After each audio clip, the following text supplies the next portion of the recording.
Power on. Bluetooth mode. Mga buhing Santos, welcome sa atong Dr. DF channel. Ni atong tulmanon ang CFD Catholic Faith Defenders Defend Against Satanism. Do all sanctifications. Welcome sa atong YouTube channel, and please subscribe sa atong Dr. DF YouTube channel, and please share ngadto sa atong mga kaigsunan. Nini puntuhan karon atong pruibahan kini karon nga isyu, Protestant Bible versus the Church. Nasabi ba kita ng greatest religious deception karon mao ang pagpakigsangka gigamit ang Protestant Bible nga tuna lamay 66 ka mga libro o kining libro nga original nga Holy Bible as declared by the Christ-founded Church, 73 books.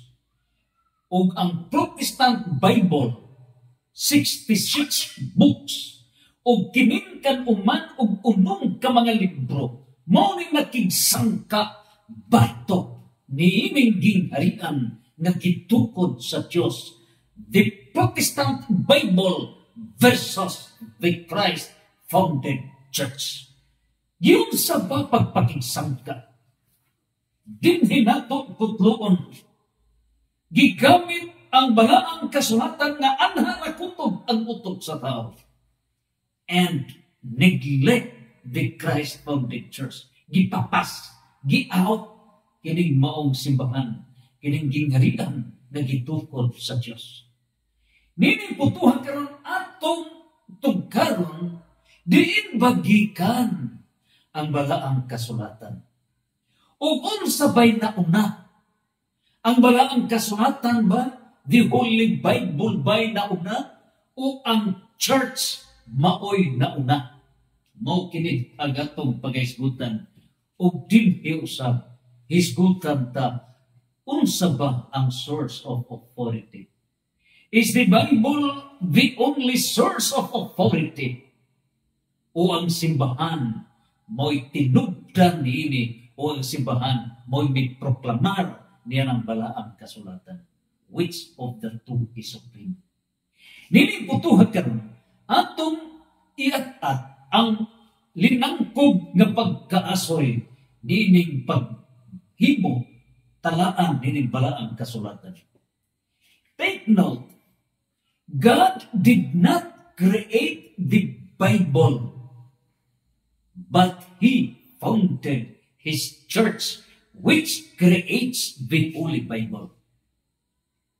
Again, wala buhata sa Diyos ni Kristo ang balaang kasulatan. Apan unsa bay gihimo ni Kristo, He founded His church. In Daniel chapter 2 verse 44, in the year 539 before Christ, si Propeta Daniel mitagna na nga ang Diyos magtukod sa iyang gingharian. In other words, the issue now is the foundation of God's kingdom, not the Bible. Karon, in the year 33 AD, Christ founded the church. So 539 before Christ plus 33 equals 572 years after nagtuman ang gitagna ni Propeta Daniel ng Diyos sa langit magtukod sa iyang gingharian niining kalibutan, and the church is the first foundation in the fullness of God's kingdom. Revelation 4 verse 5, Revelation 5 verse 6. Nining putuhan karon, gituman ka na, Matthew chapter 16 verse 18 to 17. It is the kingdom of God, not the Bible. Karon, Kinsabay gitagaan sa authority. It is proven that the church authorities mo'y gitagaan o otoridad sa Ginoo. Matthew 28, verse 19 to 20. Gihatagan niyang otoridad. Matthew 16, verse 18 to 19. Kagahong the case in the kingdom of heaven. Gitagaan authority. Ang church authorities, take note. Step 1, ang Diyos. Step 2, the church. What is step 2? Step 3, mauna ang church authorities. So, step by step, John chapter 14, verse 6, nagingon si Jesus, ako ang dalan, ang kamaturan, ang kinabuhi. Udiya sa dalan, dunay step, unang lakang, ikaduhang lakang, ikatulong lakang, ikapat, ikalima, step by step. So, step 1, prophecy, Daniel 2:44. Step 2, Mateo 16, 18, 19. Foundation of the church by Christ. And step 3, gihatag delegated authority to the church authorities. Nga ba? Kay si Kristo, nasayod siya nga mosaka sa langit. And to perpetuate His kingdom in this planet Earth. Yan gitugyan, gihatagan of church authorities. That's step number 3. Karon, asa pa man ang Holy Bible, dito na kana sa step number 4. And not step number 1, not step number 2, not step number 3. Di ara sa ikaw pat nga na. And so, nining puntuhan karon, the Holy Bible, ang Holy Bible is subject for the official interpretation of the church authorities. Ngano ba? Kay ang church authorities mo'y nagdeklarar niini, mo'y nag-assemble niini, unsay kahulugan sa Bible as researched and clarified by Brother Paul Alima. Kaysa diha na siya pa'y pastor sa Jehovah's Witness, silang mga pastors, what giptong ani, diin gikan ng Holy Bible, gilinong-limong sila para dili masayon nga ang naghimo di ay niningbalaang kasulatan, mao ang simbahan, the church that Christ has founded. Sa liha nga inang masayran, ng Bible, by means duha, Old Testament, New. Unya, ball means a symbol. Ang iyang pangutan na kinsabay ng a-symbol niini. And he was able to prove with all the history. Didn't he padayon? It's the church founded by Christ. Mo may a symbol niini. And so, ang nag-a-symbol niini, baga ang kasulatan has the authority. Because it is the church that Christ has founded, is the owner of this Holy Bible. Apanong sa inyo po? Giagaw kini. It was copied by the Protestants, and after copying this, only 66 books. O niya, pagkuha, giagaw na nila.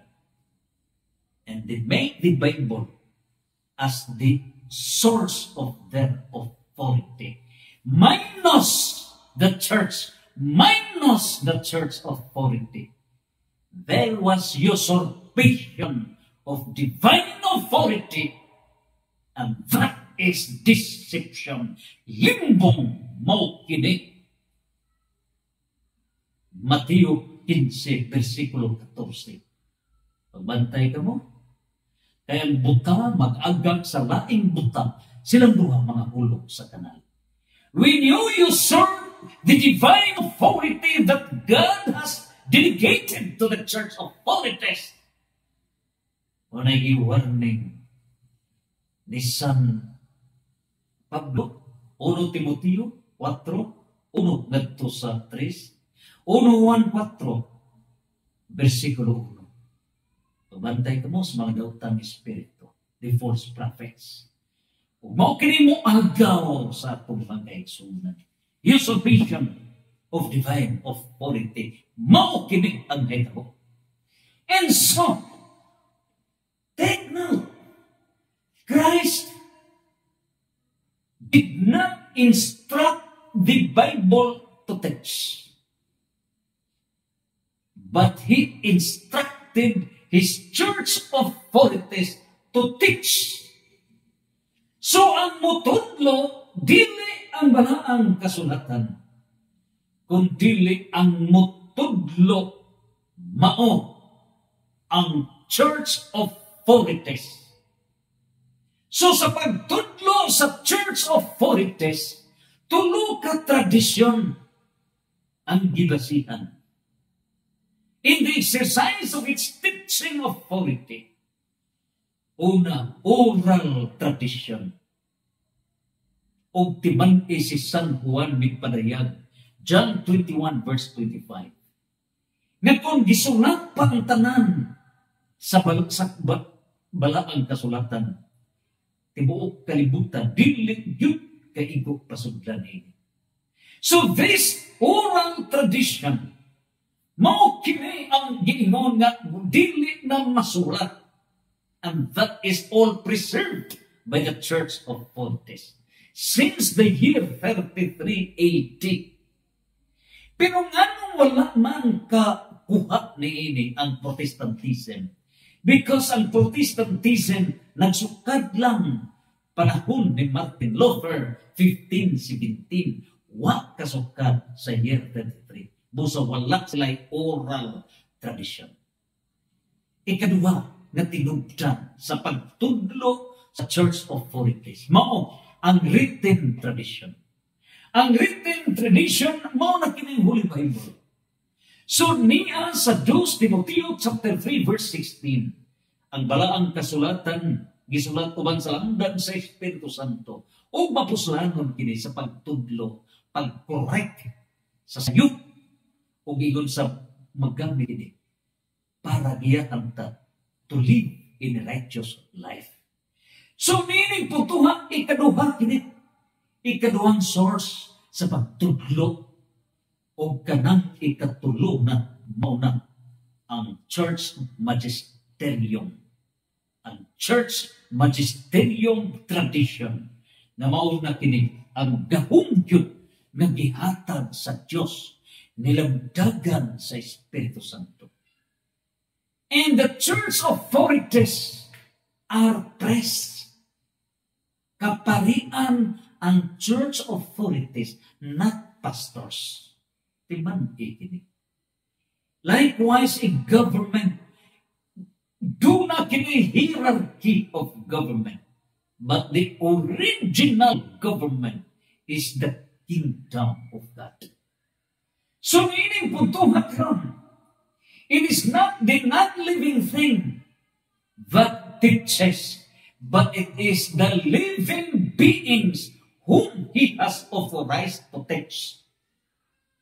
Dili ang non-living thing, na Holy Bible, non-living thing, mao'y mutudlo. Kundili ang living beings mao'y mutudlo. Unsang deception number 2, limbong, nagihimo sa Protestantism. Ilang gi-emphasize na pag-open mo sa balaang kasulatan, ang balaang kasulatan mo'y mutudlo nimo. And there is no need for an official teacher na mo'y mugiya nimo. Diha na pantos ang Protestantism. O kining maong gitudlo, wrong teaching ni Martin Luther nga Bible alone. O unsay imong mabasa maon na kana. There is no official teacher. Ngano, they want to be released from the church authorities. They do not want to listen to the church authorities as they are revolting, protesting against the church founded by Christ. Ug busa mi warning daan si San Lucas chapter 10 verse 16. Ang maminaw kaninyo, maminaw kanako. Ang nagsalikway kaninyo, nagsalikway kanako. Those who reject you is rejecting against me.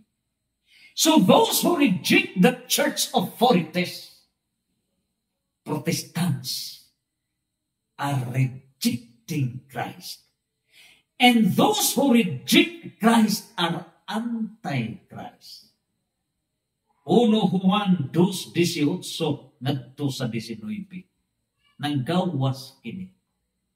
O kining mi-reject, minibigti batok, niya nang gigrian na gitukod sa Diyos, minibigti batok ni Kristo. O ang dili magpaminaw sa mga church authorities is rejecting Christ. Rejecting Christ is anti-Christ. O maunay gitawag ni San Juan, ni San Pablo, o ni San Mateo, mga false Christ. Mateo 24, versikulo 5, Mateo 24, versikulo 24. Warning sa mga false Christ. Ug mao kini nahitabo, gigamit ang balaang kasulatan as their license without the church authorities. If we use the Holy Bible, Protestant Bible, timbang is 66 books. If we use Protestant Bible minus the church authorities, ang mahitabo niya na it will produce false Christ, false prophets, mga false prophets condemned by Christ.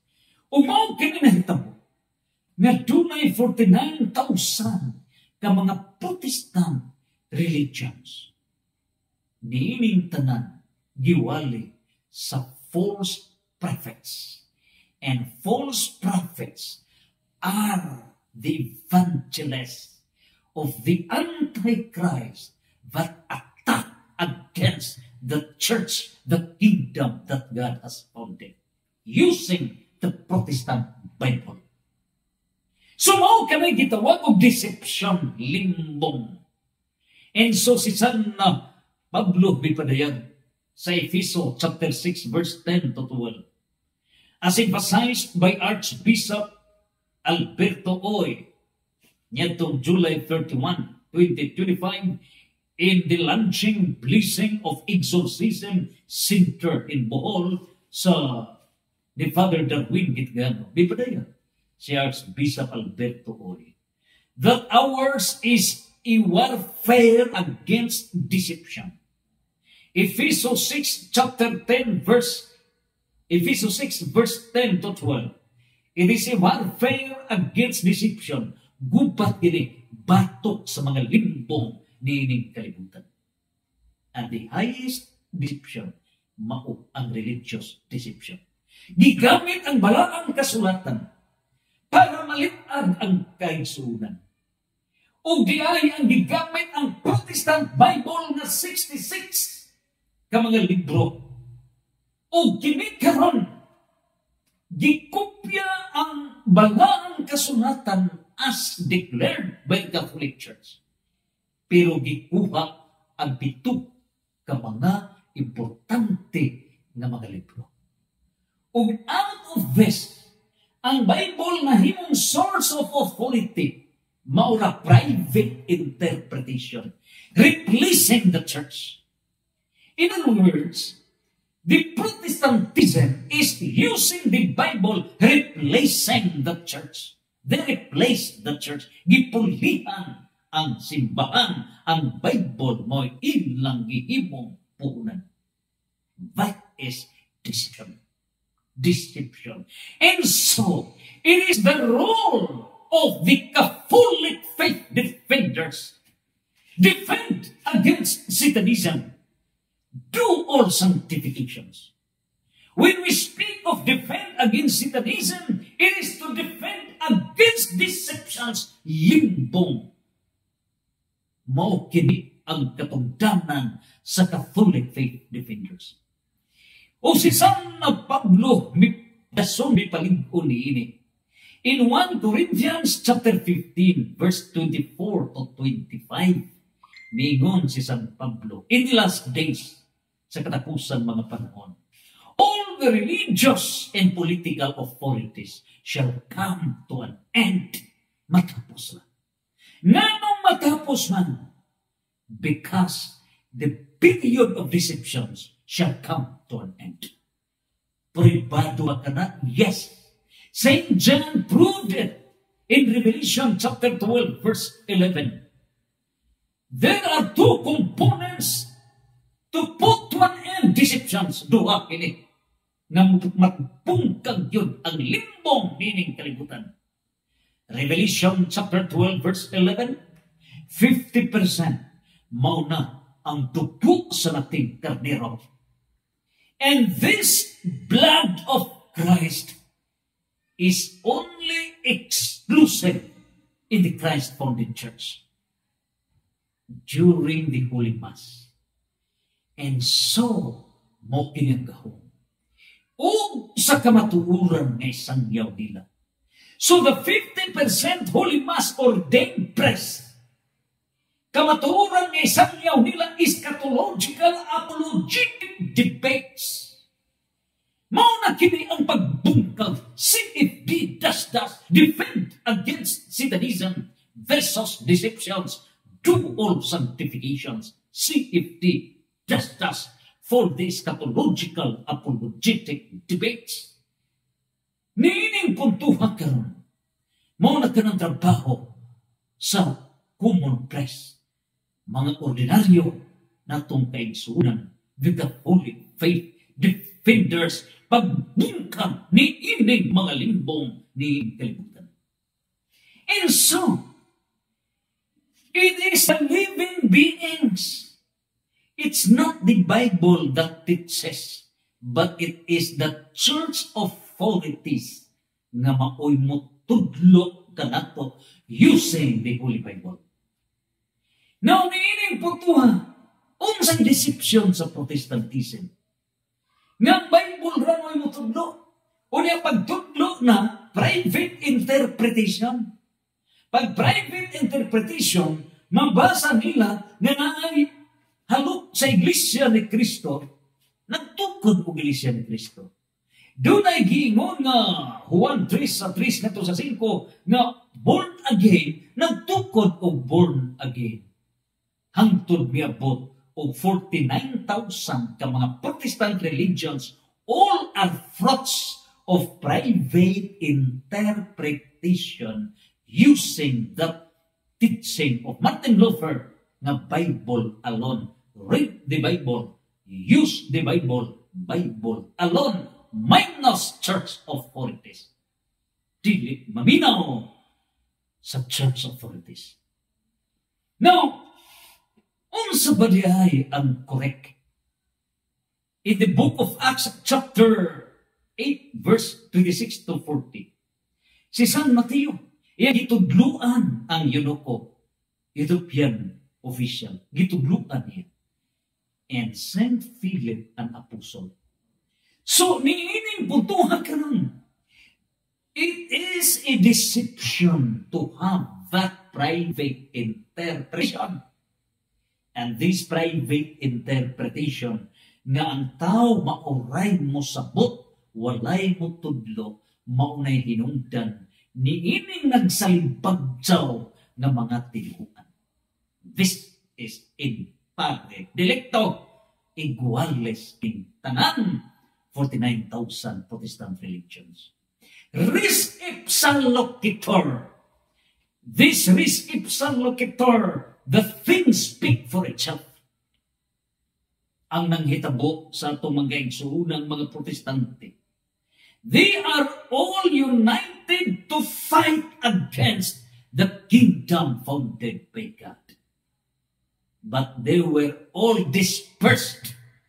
Nangalintubaw kini. Nagkatuali. Wa magkasinabot. Panagkasinabot lang sila nga pukanon ang simbahan, ang gingarian, nagitukod sa Diyos. But you cannot conquer this kingdom of God prophesied by Prophet Daniel chapter 2, verse 44, nga walay gahom nga makaagaw ni ining gingharian. This kingdom shall reign forever and ever. Matthew chapter 16, verse 19, nagaingon, bisan ang kamatayon, dili makalumpag ni ining gingharian. Matthew 28:20, ug kining maong gingharian mulungtad hangtod sa kahanturan. And so, you 49,000 Protestant religions, you 10,000 non-Christian religions, we pray for you. You can never conquer this kingdom founded by God. This is the church that Christ has founded. Meaning puntuha karon, unsa pa di ay ang correct? It is the church, the living being, which has the authority to teach. Matthew 16, verse 18 to 19. Matthew 28, verse 19 to 20. Luke chapter 10, verse 16. Ang mamati kaninyo, mamati kanako. Matthew 18, verse 17. So, meaning puntuha karon at aton tayo indudikikan. This Holy Bible comprising of the Old Testament and the New Testament na hulma kini over a long period. Unya ang origins ni ini sa 10th century before Christian era, before Christ. Meaning puntuha, 10th century. So meaning puntuha, first 1 century is 100 years. So 10 centuries is 1,000 years. That is 10th century before Christ, 1,000 years before Christ, ni ang Old Testament. Unya, ang New Testament, nahipno kini in the first and second centuries during Christian era. So, ang first century, pagkataon ni Jesus, year 1. So, nahulma kini first, kini New Testament, gipansulat kini, nahipno kini sa first century, sa the first 100 years, niya second century, mao na kanang ngadto na sa year 200 after the birth of Christ. So, dinhin nato mapatingnaw nga wala pa'y Holy Bible, panahon ni Kristo, panahon sa mga apostoles. Wala pa'y Holy Bible, kaya ang Bible, Old and New Testament. Unya ang gipasiatap sa mga protestante nga Bible ra mao ituan o wala sa Biblia dili tuhuan, buot nilang ipasabot nga si Kristo dili tuhuan kay wala man mo gamit si Jesus sa Bible. Ang mga apostoles wala mo gamit sa Bible. Therefore, dili nila patuhuan si Kristo, mga apostoles. Mao na'y deception, limbong nga gihimo sa Protestantism. The great deception. So, meaning puntuha, unsa ba ang atong ipatikan? The Old Testament o Hebrew Bible, it was initially a collection of oral traditions and writings.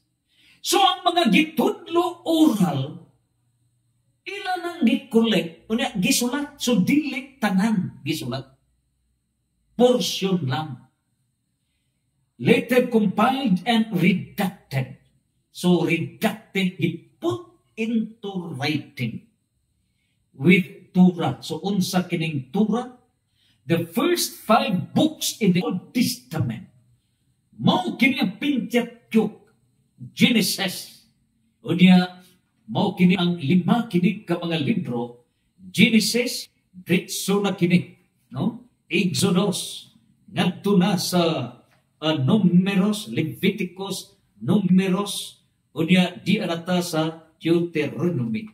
Nining putuan 5 kini ka mga libro nga mao ang gitawag og Torah diha mismo sa Old Testament. Apil na niini.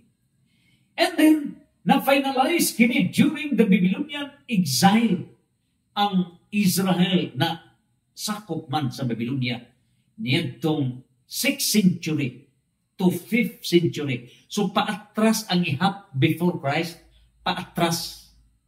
Pero during Christ, pa-forward ang pag-ihap. And that's the counting of the years. So nini putuhan, the New Testament na maunay nag-focus sa kinabuhi ni Kristo and early Christianity was written by various authors sa 1st and 2nd centuries.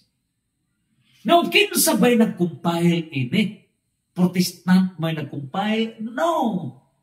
Ang Protestant pastors, mitoy hakaw kana sa dihang si Martin Luther mo'y amahan sa mga Protestante in the year 1517. Wag pa na siya manghimugso. Ang nag-compile nining tanan, nagasimbol ni ini, mao ang Church of Polites, ang simbahan na gitukod ni Kristo. And so, the Holy Bible, a collection of books, hindi gipadayan, considered sacred in Christianity and Judaism. So nga nung nagkombinar ang Christianity and Judaism, ang Judaism, ang Juda, gikan na sa word Juda. Ang Juda, usa sa 12 ka anak ni Jacob, nga gitawag og Israel. So ang Juda, duha na binhamin o duha man ka kingdom ang Israel na bahin. So the kingdom sa Israel o kaning Juda, Juda and Benjamin. So dinhi sa Juda ang mga tao niya na gitawag og Hudiyo. Unya nahimo ang ilang tinuhuan nga Judaism. So diha na mga Hudiyo prevailing sa 12 ka tribo sa Israel, Judaism. So dinhi ang Judaism mo'y nag-compile ni ini apan ang weakness, disadvantage sa Judaism kay pag-abot ni Kristo, they rejected Christ and they put to death Christ. Dito natikakog ang Judaism. And so, unsay nahitabo ni ini? Dinhi natukod, take note, starting with oral traditions passed down through generations and then gradually being written down and compiled. So kinindaan nga testamento, also known as Hebrew Bible, was primarily written in Hebrew and Aramaic. So ang sinutihan nito Aramaic, kining Hebrew, gikan ni Lulo Adam to Lulo Noe. Mutahod ba yata ha? Sa itong mga ginigana, mudit sutag watay batasan, mudit sutag Adam, mudit sutag Noe, watay batasan. Mutahod ta. So gikan ni Lulo Adam to Lulo Noe, 10th generation si Lulo Noe. And from Lulo Noe to Lulo Eber, 14th generation si Lulo Eber. Unya, gipili si Lulo Eber ang iyang pamilya. Dunay duha ka anak, si iyo pili o si Lulo Joktan. Si Lulo Joktan, dunay napulog-tulog ka mga anak, ika-11 ka anak si Lulo Ophir o mao kini legend sa nasod ng Pilipinas. So, ang mga kaliwat ni Lulo Eber, ang mga sinultian Hebrew. So, ang pinili nga pamilya Hebrew o kining nasod ng Pilipinas, we will be proving niya ang prueba. Hopefully, the divine constitution of the Christian kingdom. Hopefully, din hinadini ipadayag ang paghari sa Diyos. O kininasod nga Pilipinas is a Hebrew nation. Pruebahan kini. Nining puntuha karon, unsay nahitabo? So, Hebrew o Aramaic, kining original ni ini. And the New Testament was written sa Greek. The process involved various stages, including oral transmission. Timan ninyo mga pastor, pataka lang mo pangangkon sa Biblia, you do not trace the history of the Holy Bible. And so nining tanan, it was eventually canonized. Ug kinsay naghimo niining canonization, pagpamatuod na pulong sa Dios. It was the Catholic Church, the kingdom that God has founded. Nining puntuha karon, logic proves that the authority came first prior to the Holy Bible. Take note, mga pastors, 49,000 Protestant religions. It is the authority that came first prior to the Holy Bible. Pero what deception you are doing? You deceive the people into believing that the Bible alone is the source of authority, minus the church. You are deceiving the people. It is the authority that came first. Niining puntuha, 539 years before Christ, prophecy ni Prophet Daniel that God has to establish His kingdom. In the year 33 AD, Christ founded the church. Niining puntuha, gitagaan niyang authority ang church authorities. Wala pa ang Bible, wala pa. Therefore, it is the church authorities that came first before the Holy Bible, because the church authorities compiled and assembled the Holy Bible, 76 books. Nan karon sa diha nga na-assemble na, gianggaw kini sa Protestante. Giilog kini, pero gikuba ang 7 ka mga libro, 66 books. Unya giwarawara na kini nila. Bible alone, maura kini ang authority. Walay church, walay religion, wala. No church authority, wala. Mga ingrato. Ingratitude. Lucifer is ungrateful. Si Satanas, dili jud man tigong magpasalamat. And that's the nature of Satanism. Antichrist is ungrateful. Ang tao na hindi marunong lumingon sa pinanggalingan ay hindi makarating sa paroroonan.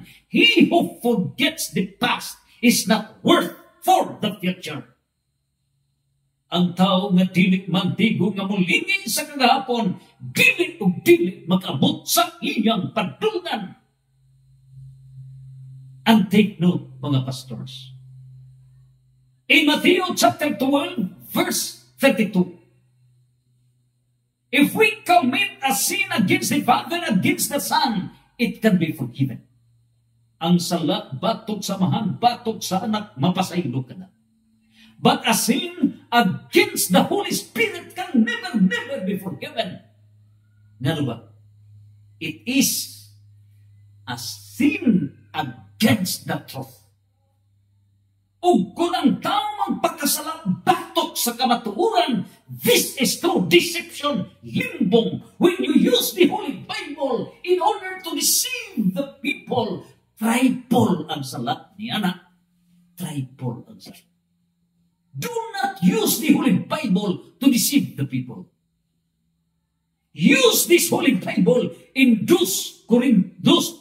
Timothy chapter 3, verse 16, to correct what is erroneous, not to deceive. The Holy Bible should be used to correct an error, and it should never be used to deceive people. Tripol ang sala ninyo. Tripol ang sala. Do not use this for deception. Never should you use this Bible as a license to establish Protestant religion. Dili mahimo nga pagklion lang ninyo, lipat-lipaton ninyo mga tao gasalig mo, kay wala pa ang volume, ang parade sa Catholic Faith Defenders nga mo barog ni inintanang paglukata sa inyong mga limbong. Do not deceive. The Catholic faith defenders will stand. Nihining puntuha karon. Pasalamat kita ni Father Julius Luput. He emphasized the triangular mission. The mission of the Bible apostolate. The mission of the basic ecclesial communities. And the mission of the Catholic faith defenders. Three forces in the church. Muna kini ang pagbabaro. Blaray mo 49,000 Protestant religions. May the Holy Spirit enlighten you. Undang sa deception. Nining puntuha karon, unsay pagpadayag diini? The Holy Bible, a collection of books considered sacred in Christianity. Unya nining tanan. Logic proves that the authority came first prior to the Holy Bible.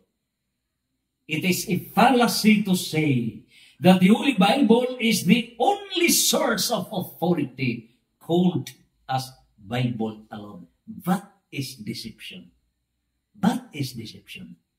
Tunaan ng mga tao kunuhan nga basa sister, di aman sa Deuteronomy chapter 5 verse 7, 8, 9, nga dili ka magyukbo og mga larawan. O diha karon sister, di amay inyong larawan sa mahal na Birhen. Do na may inyong larawan ni ining crucifix. O diha karon nag-ingon man ang Deuteronomy chapter 5 verse 7, 8, 9, nga dili kamo magkulit og mga larawan, dili kamo magyukbo niini. Nganong haggan man ninyo mga larawan? Sa ato padako ka ng sala, sister. O niya, ang silot ini na sa Deuteronomy chapter 5 verse 10, na silutan ang inyong mga kaliwat, ikaupat ka generations. Asa ka? Sa ato pa, ang imong anak, sister, silutan, first generation. Ang imong apo, ikaduhang generation, silutan ka na. O niya, ang ikatulupag yun generation, silutan hangtod sa ikaupat, tumod kay naamoy larawan sa Birhen. Niya nang Birhen. O niya, naamoy larawan ni Jesucristo, naamoy mga larawan. So, mga demonyo mong dagko. Basa sad ka. Tuod, no? Tuod. So karon sister, di may gingon din dauban ninyo, so daupi ka ng tanan. Una mo tuod rin sa ta. That is deception. That is deception. Mao kini nga incomplete understanding. Take note that Protestantism has committed the fallacy of incomplete understanding. They are distorting the truth. That is deception. Ilan o dakong limbong. Dakong limbong kining tanan. And you have to face for a debate. We will show to you the 7 pillars of complete understanding. Kanang inyo karon nga pagpanlimbong, Bible alone, marid, mabasa lang, is only 0.14% quantum of evidence. Again, ang inyong ebidensya, read Bible alone, is 0.14% quantum of evidence. Nining puntuha karon, unsa ba diay ang tanan? For complete understanding, what, when, where, who, whom, why, and how. Kanang inyong Bible aron, naara mo sa what. Unya tukion pag yun na what, nabahin pag yun na sa 5. What, mabasa, masimhot, madungog, touch, taste, mabahin na sa 5. Sa quantitative proof. Unya gawas pa niya sa sight, matanaw, nabahin pag yun na sa 2. Moving, movable, o immovable. Unya kanang movable, mabahin pag yun na sa 2. Mabasa o dili mabasa. Una ang mabasa, magbahin pag yun na sa ikalima. Biblical, documentary proof. Historical, documentary proof. Scientific, documentary proof. Philosophical, documentary proof. Academic, documentary proof. So kanang inyo ha, Bible alone, di ano mo sa Bible alone, that is 0.14% quantum of evidence. And therefore, naa ang inyong fallacy. And so, the church, which is the depository of that sanctuary of truth. 1 Timoteo chapter 3, verse 15, the pillar and foundation of truth, of which the Holy Spirit resides in the church. John chapter 16, verse 13. 1 Corinthians chapter 3, verse 16. 2 Corinthians chapter 6, verse 16. Ang Espiritu Santo nag-upan ni ining gingharian nga gitukod sa Diyos. The truth. Ug busa, the truth can never be separated from the Holy Spirit. And the Holy Spirit can never be separated in the church that Christ has founded. Ug napamatud-an ka na. Gipamatuod ka na ni Kristo mismo. Ngang Diyos dili mo puyo ni anang mga tinuhuan na tinukod lamang sa tao. Acts of the Apostles, buhat, chapter 7, verse 48. Acts of the Apostles, buhat, chapter 17, verse 24. Dili mo puyo ang Diyos Amahan. Dili mo puyo ang Diyos nga anak. Dili mo puyo ang Diyos na Espiritu Santo. Ni anang 49,000 ka mga Protestant religions kay kinintanan tinukod lamang sa tao o dili tinukod sa Diyos. The 10,000 ka mga non-Christian religions tinukod lamang sa tao. And God shall never dwell in it. So, niining tanan, yung sa bagayod, pagdeklarar kining balaang kasulatan, to prove na kini tinuod gyud nga pulong sa Diyos. Take note. Dinhi gipadaya to perpetuate Christ's presence. Christ founded His church and clothed with teaching authority. Naana ang simbahan. Step 1, Diyos magtukod sa gingharian, prophecy, Daniel 2:44. Step 2, Christ founded His church, Matthew 16:18-19. Step 3, iyang gihatag ang authority to the church authorities. That's Matthew 28, verse 19-20. And step 4, mauna ang Holy Bible.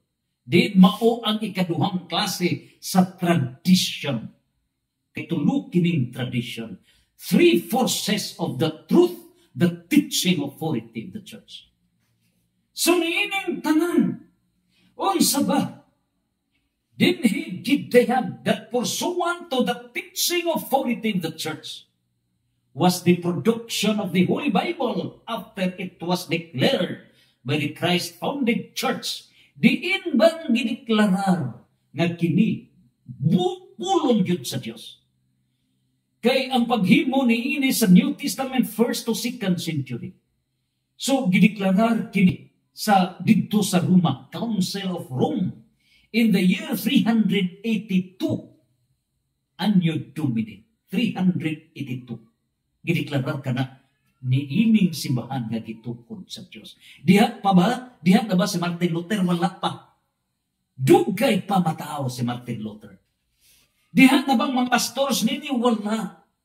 Ang mga pastors mitoy hakaw kini. Human si Martin Luther na himong amhan sa mga protestante. In 1517. So human sa 382, Council of Rome, giusap pag yung nila pagpamatuod kayo kining balaang kasulatan, pulong sa Diyos. Dito kini gihimo sa Council at Hippo in 393. So kini mga Augustinian, dako kining authorities. Sa Council of Hippo. And so, Unsay nahitabo niini in 393, ikatulog yun nga council sa simbahan. Gipamatun-an yun, no doubt, nga kining ang kasulatan pulong sa Dios in the Council of Carthage in the year 397. Unya, unsa nahitabo? Gawas pa niya na kaniha ang mo asdam nga lubugon yun ang balaang kasulatan. O busa, nagtigom na sad ang kaobispuhan sa kalibutan led by the Pope dito sa Florence in the year 1442. Kipaong nga dili o dili ka makaagaw sa balaang kasulatan kay kinipulong sa Diyos. Nasayod ba kita unsay nahitabo? Nasud si Martin Luther. O niya si Martin Luther na ibog sa usa ka madre. Gusto siya nga makigminyo sa usa ka madre. Dili siya pwede makigminyo. Ngano, bawal kay siya usa ka Augustinian priest. Ubo sa arunduna si valid ground nga mugawas gikan niya ng simbahan. He founded his own church, Protestantism. He protested against the Catholic Church. Yang giingnan ang maong madre, layas diha kay mugawas ko ben pagbinyota. Niling puntuha unsay nahitabo. Para doon na siya, dili siya pasangingnan nga iyang reason mao di ay ang pagpagminyo sa usa ka madre. So naghimo siya as Doctor of Sacred Theology. Naghimo siya mga thesis. He attacked against the kingdom of God. Unya pag-atake na niya, timing sad. Nga iyang gibutangan nga age of enlightenment, age of reformation. So kadto mga init o gulo nga mga arrogant pride, garbo mo'y giko niini. Natuman yun ang panagna o warning ni San Juan. 1 Juan 2:18 ngadto 29. Pagbantay ka mo. People, a group of persons will revolt against the church that Christ has founded. They will go out from the church. Natuman kini. Ubusan sa 95 theses, yung gipost ka na sa Wittenberg sa Germany, kay German philosopher, German priest makini si Martin Luther. And out of that, mo ito'y sinugdan na sa Protestantism. So, nining puntuhan karon daghan ang nipol kaniya. Di followed. Hangtod nga na-invented na ang gitawag o printing press. Dito, pabor ni Martin Luther, kaya dito man sa Germany, nag-invented ang maong printing press. So, sa diha nga na-invented ka na, dito na ipang-publish na niya ang Holy Bible. Pero dunay warning. Unsay warning sa simbahan nga ayaw kamo kabasa sa Biblia na kamura. Do not read the Holy Bible alone. Do not. Ngano, kay di mo makasabot. Wala pa ka na i-translate sa kaugalingon nga sinultihan. And so, meaning puntuhan, you should be guided. And the purpose of this Holy Bible, mao, nga i-explain kini sa kaparian during the Holy Mass. In a 3 years period, the entirety of the Holy Bible, Old and New Testament, niining putuha, ma-explain na kana sa kaparian for every 3 years. Cycle kana sa Santos na Misa. Mauna nga diha sa Santos na Misa na liturgy of the Word. Liturgy of the Word. Din higipatayag ng pulong sa Diyos adto sa Santos na Misa. Pero ang gihimo sa Protestantism, gigamit kini nila to attack against the Catholic Church. Gigamit kini nila as their license to establish their own business religion. Maunay dakong sala na gihimo. And so, unsay nahitabo? Pag rebuild din na ni Martin Luther, nga ang 73 books gikuha, unsay nahitabo? In the year 1563, ang Council of Trent, gifinal yun. declaring nga kining mambalaang kasulatan niya sa Dios ug kining Protestantism nga iya ni Martin Luther mo'y meribilti batok niining gingarian nga gitukod sa Dios. And so niining tanan unsay nahitabo, the Holy Bible was only a part of the entirety of the mission of the church in the exercise of its teaching authority. Nang karon, the Holy Bible is not a replacement of the Christ-founded church, clothed with teaching authority. Timban ikini. Ang gihimo ni Martin Luther sa Protestantism, they made this Holy Bible a replacement of the church. Gigamit ang Protestant Bible na 66 books replacing the church. Kani mao'y ilang giwali-wali kani. Bible alone replacing the church. Giwa ang simbahan na gitukod ni Kristo. That is the greatest religious deception. Limbong ang giibo. And so, the Holy Bible is not a replacement of the teaching authority that Christ has instituted in His Christ-founded church. It is a total fallacy to replace the Christ-founded church. Nan karon ato nang taklion ang mga detalye nga panid sa paghimo ni ining balaang kasulatan. Oral traditions and writings. Apil na niini, of course, ang 5 ka Torah. Ang Torah mo ng Pentateuch, Genesis, Exodus, Leviticus, Numbers, Deuteronomy. 5 kini. Unya, pagumana niini, step 2, reduction. So, gihapsay ka ng mga sinulat. Unya, gi-canonize kini sa simbahan. Gibalaan kini. The final reduction, the final goods pagsulat ni ini gihapsay, gihapnig. Sama ba? Kining paghimo sa balaang kasulatan, sama ba na ining lingkuran?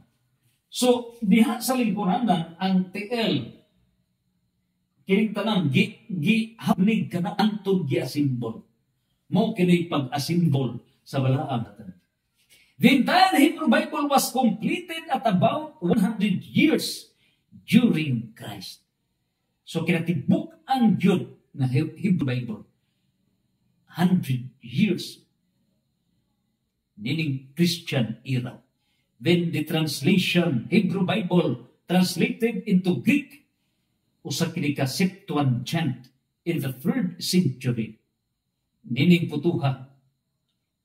Ang canonization, the New Testament's books were gradually recognized and accepted as canonical with a final list established by the 4th century during Christ. So doon ay additional na mga translations including sa New Testament o doon na English, first English translation sa 14th century. So dugay-dugay pa, 14th century. Ang printing ni ini dito na sa 15th century. Unya, ni ini puntuha, doon ay first printed English New Testament appearing sa 1526. Ang nag-advantage sa Protestantism kay dito sa Germany ang printing press. Dinhigi pa dayon nga ang Protestant doon ay admission of fact. Ang mga Protestante, dili sila kanigkar. They cannot deny the fact that it is the Catholic Church who compiled, who assembled, and who declared the Holy Bible as the Word of God. Of the 49,000 Protestant religions, the most vocal niini mo Iglesia ni Cristo. So ang Iglesia ni Cristo, they testified in Pasugo, August 1965, page 4. Unsay gipadayan sa Pasugo Magazine, August 1965, page 4. The Bible was assembled into a single book through the efforts of the Catholic Church. The church councils, such as the Council of Carthage, played a significant role in deciding which books would be recognized as canonical. Pasugo, August 1965, page 4. Tako nilang utang kabubuton ng Catholic Church, mao gayud ang mga simbol ninimbala ang kasulatan. Ikaduha, Pasugo, January 1972, page 7. Historically, it was the Catholic Church that determined the canon of the Bible. The books of the New Testament were chosen based on decisions made in church councils and synods. Pasugo, January 1972, page 7. Ikatulog, admission. Niining most vocal youth ng Protestant group na mao ang Iglesia ni Cristo. Pasugo, February 1981, page 14. The information of the Bible as a canon was a process overseen by the Catholic Church. This church determined which scriptures were considered sacred and should be included in the Bible. Sumao kinanggingon sa Iglesia ni Cristo, representing the 49,000 Protestant religions, ng paggambalay ni ining paghapnig sa balaang kasulatan gihimo sa Catholic Church. Pasugo, November 1991, page 10. Unsay gipadayan, the Catholic Church was instrumental in the compilation of the Bible. Through various councils, the Church defined which texts were to be included in the New Testament. Ang Catholic Church, mao gayud ang instrumental, mao gayud ang naningkamot nga mahimo ang balaang kasulatan. Pasugo, March 2003. Unsay gingon niya sa Pasugo, March 2003, page 20. The canonization of the Bible was established by the Catholic Church, which held several ecclesiastical councils to finalize the inclusion of the books in the Bible as we know it today. Mao kini ang iyang gipadayan. Nang karon, unsabay atong palangtungan. The church authority is the living authority, buhit na otoridad. Ang church authorities live by the Pope with the church magisterium, the bishops. O meaning tanan, the church authority is above than the Bible authority. The church authority is above than the Bible authority. It is the church authority which explains the Holy Bible. Nining puntuha, the authority comes from the church authority, and the church authority comes from God. God to the church authority, to the Holy Bible, explaining the meaning unsay gisabot sa balaang kasulatan. Dili ka mulukso moambak and you cut off the church authority. Nining puntuha karon. The living authority, which is the church authority, is the official interpreter of the Holy Bible. Mo ni mutudlo. Nining puntuha, niya natay kalendar gikan gyud ni Lolo Adam. Hangtod na sa paghipno na niini ngadto na sa printing press sa 1440. Unya ngadto na sa pagbuak na dining balaang kasulatan nga gihimo ng 66 books sa Protestantism. Ug mao na kini 66 books Catholic book ni 73. Pero pagbantay mo kay walay nihil obstak, walay imprimatur, kanang gipangatag freely given mga libro na sa Protestante. Ug mao kana ang gihimo the Protestant Bible replacing the church. Gipulihan ang simbahan nga gitukod ni Kristo. We are using it as a mode of deceiving the people versus the church. And so niining tanan, dinhi nato mapadayag o mapatugkad. Take note niya ang summary. Timan diha sa Revelation chapter 13 verse 18, unsay gingon sa Revelation 13 verse 18, This calls for wisdom. Nagkinahanglan kining halaw mga padugkad, kaalam, gikan sa Dios. Let the one who has understanding calculate the number of the beast. Naagi number sa mananap. For it is the number of a man, and his number is 666. Numero kini sa tao. O ang numero nining tawhana is 666. Pangutana, kinsa kahat. O kining 666 is Antichrist. Mao kini nakigsangka batok ni Kristo. Karon ang pangutana, kanusa ba ni natuman? Kanusa may rebuilding gikan sa simbahan? 1517. Kinsay naglin Antichrist against the kingdom of God? It was Martin Luther. Pila ka mga libro sa Protestantism? 66 books. Gikuha ang 7 books. So 73 minus 7 equals 6. In other words, 66. Ang Martin, M-A-R-T-I-N, unom ang Martin. So 66 books plus Martin 6 equals 666. Ngalan kini sa tao, pamalandog kini. Unya, karon kamo mga pastors, musunod mo sa 666, which is deception, clear. Tinaw tataw na deception. Limbong. You use the Protestant Bible to replace the kingdom founded by God. Asa ang inyong sundon? Will you follow Martin Luther or will you follow Christ? Choose right now. Pili ka mo. Limbong o kamaturan? Do not ayaw irisgo ang inyong kalang. Our soul is deathless. Ayaw ka na. Kaya ka masayod, anos matapos ang kinabuhi. Walang labag kamoy kumpisal. Unya, Revelation 21 verse 27, walay magkaskas sa langit kung dunay buling. In other words, you admitted Protestantism nga imperno yun mamatay. Imperno kay dili ka mumuto. Purgatorio, you attack against the teachings of the church. Imperno ang dating. Mo, you're advised. Be humble. Listen.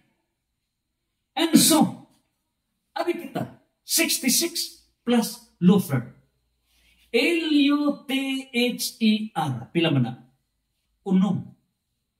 So, 66 books, Protestant books, 66, plus Luther, 6 equals 666. Muna itimanin ninyo.